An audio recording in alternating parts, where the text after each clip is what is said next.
नाज़रीन, इस्लाम कोर्ट मां अलादात हिंगोरजो जी रिपोर्ट मुताबिक़ अफ़सोसनाक ख़बर ॾींदा हलूं। ॻोठ मल्लू भील वासी नौजवान मिस्त्री वलजी पुट मिठू भील रात देर सां इस्लाम कोर्ट खां वी भील वेंदे एक्सीडेंट थी पियो।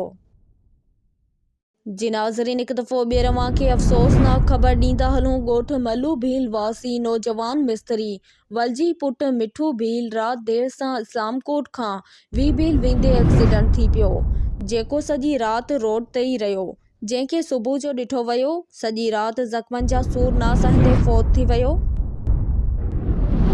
सियारे जी सर्दी के मद्देनज़र रखंदे समाजी तंज़ीम अल ख़िदमत फाउंडेशन सांगड़ तरफ़ां दुआ एसोसिएशन जे ज़िला मरकज़ी ऑफिस में 50 ग्राम जैकेट ख़ुसूसी माण्हुनि में विराया विया, जंहिं अल ख़िदमत फाउंडेशन जी टीम मेंबर हमज़ा रशीद, मनीष कुमार, अब्दुल मजीद इंसानी हक़ूक़ रहनुमा जी मौजूदगी में ही तक़रीब थी गुज़री।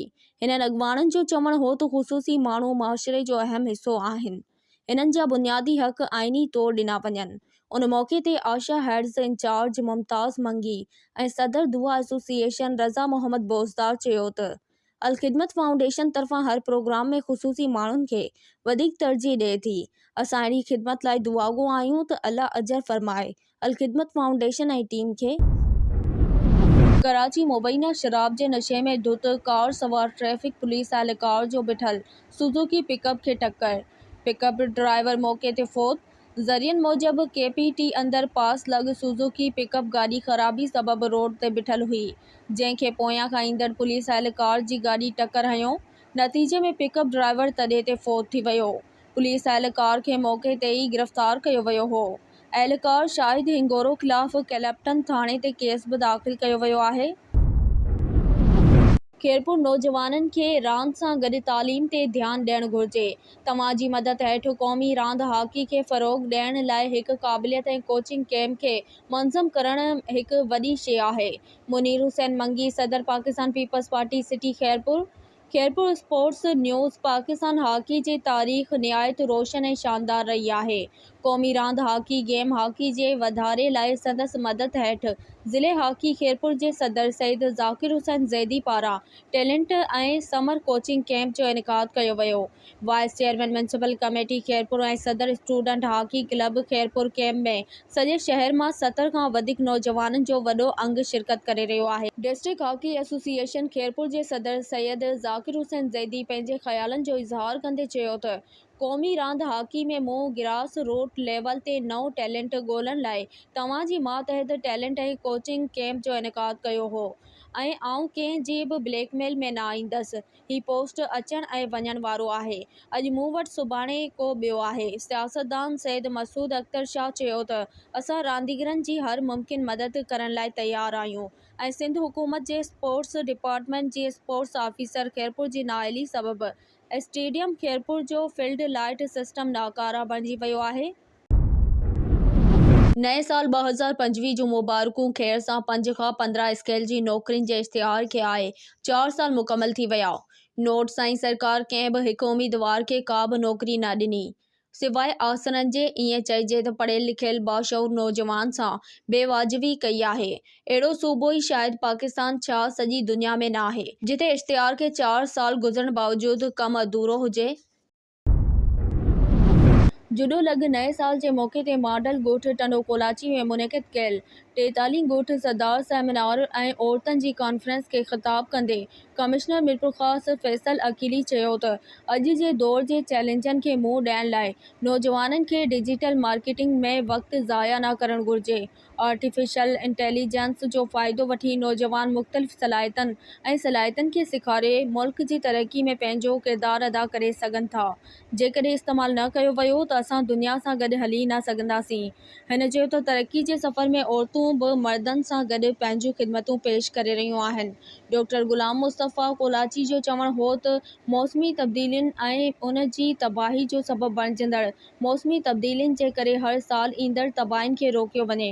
कोलाची ॻोठाणी तंज़ीम जे सदर आयशा कोलाची मोहम्मद हसन लिगारी ऐं ॿियनि ख़िताब कयो, जॾहिं त स्कूल जे शागिर्दनि औरतुनि जे किरदार, उन्हनि जी भलाई, तालीमी ऐं समाजी तरक़ी, नाख़्वानदगी जे ख़ात्मे ऐं जदीद टेक्नोलॉजी ताईं रसाई जी ज़रूरत ते ज़ोर ॾिनो वियो। तक़रीब में doctor Zebunnisa, professor Mehrunnisa, doctor Abdul Karim Kolachi ऐं advocate Javed Jabbar, DSP Jhudo, SHO Jhudo press club सदर Atif Latif, general secretary Hassan Bambro, senior साफ़ी शफ़ीक जान, क़ाइम ख़ानी मलक मोहम्मद चांडियो ऐं ॿियनि महिमाननि शिरकत कई।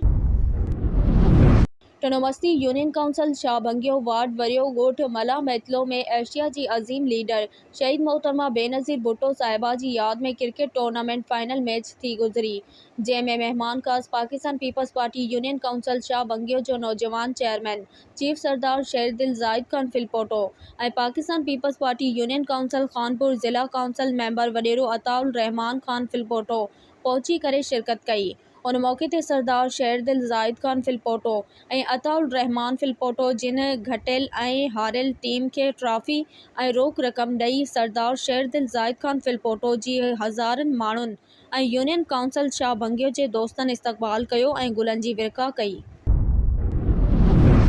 Chairman town committee Faqirabad Sirai Nisar Hussain Khaskheli पारां गवर्नमेंट प्राइमरी स्कूल ॻोठ जान मोहम्मद गोपांग में शागिर्दनि में सियारे जूं जर्सियूं विरायूं वयूं, जंहिंमें महिमान ख़ास जी हैसियत सां असिस्टेंट कमिश्नर गंबट अज़ा अनम शिरकत करे ॿारनि में जर्सियूं विरायूं।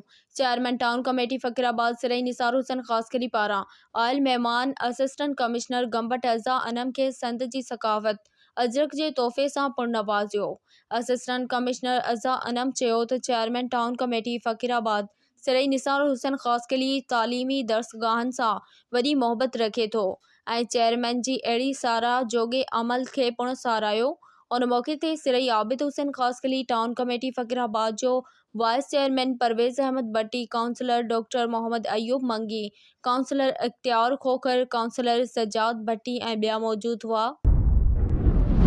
कराची पारा चिनार वाक़े जो इहो मतिलबु नाहे त कराची जा रोड बंदि कया वञनि।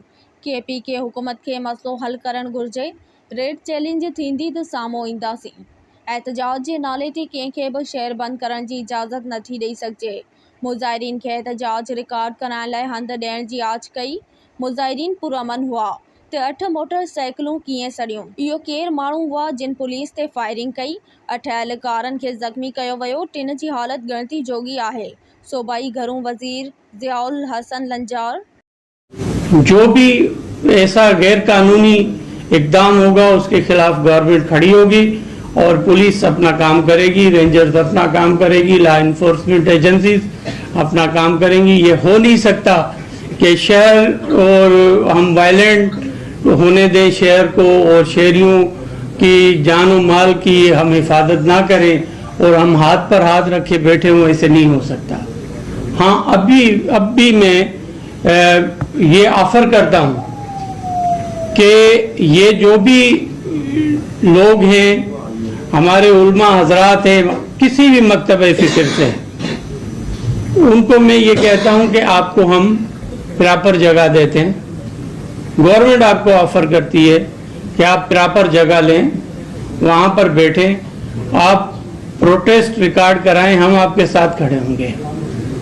लेकिन ये तरीका नहीं है कि हमारा मेन सदर वाला इलाका बंद हो जाए, शारा फैसल बंद हो जाए, अंचोली वाला इलाका बंद हो जाए, मलीर का इलाका बंद हो जाए और मैदान जंग बना दें आप लोग। ऐसे नहीं हो सकता। इस पर हम कतई भी कोई कंप्रोमाइज नहीं करेंगे। बाकी मैं आपके थ्रू अभी ऑफर करता हूं कि हमारे कमिश्नर एडिशनल आईजी के साथ बैठें और हम आपको फैसिलिटेट करेंगे, लेकिन रोड ब्लॉक करने हम किसी को नहीं देंगे। Thank U very much. Talpur वॾा जे ॻोठ पीर दीनदार में नींगर पाणी जे खॾे में किरी फौत थी वियो। टालपुर वॾा जे प्रेस क्लब जे सदर हुसैन बख्श ओठो जो भाणेजो शायान ओठो पाणी जे खॾे में किरी फौत थी वियो। नींगर घर वेझो रांदि खेॾे पियो त बिठल पाणी में किरी फौत थी वियो। वारिस नींगर खे अस्पताल न्यो वियो, जिथे डॉक्टरनि नींगर जे फौत थियण जी तस्दीक कई। नींगर जे फौत थियण ते संदसि पीउ माउ खे बेहोशी जा दौरा पइजी विया आहिनि। लाश घर पहुचण ते कोहराम मची वियो।